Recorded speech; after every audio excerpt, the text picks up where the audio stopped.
आओ बेटों, आज हम गाजर की मजेदार खीर बनाएंगे। सबसे पहले हमने गाजरों को अच्छी तरह कद्दूकश कर लेना है। मेरे बच्चों के लिए कितनी खुशबू है। बहुत लजीज बना है। हल्की आंच पर इसे आहिस्ता आहिस्ता हिलाते रहो। जब ये गाढ़ा हो जाए तो समझ लेना तैयार है। मेरे बच्चों के लिए कितनी खुशबू है। बहुत लजीज बना है।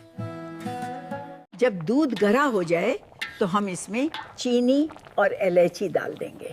बस हमारा गजार का हलवा। हल्की आंच पर इसे आहिस्ता आहिस्ता हिलाते रहो। जब ये गाढ़ा हो जाए तो समझ लेना तैयार है। मेरे बच्चों के लिए कितनी खुशबू है। बहुत लजीज बना है। जब दूध गाढ़ा हो जाए तो हम इसमें चीनी और इलायची डाल देंगे। बस हमारा गजार का हलवा। हल्की आंच पर इसे आहिस्ता आहिस्ता हिलाते रहो। जब ये गाढ़ा हो जाए तो समझ लेना तैयार है।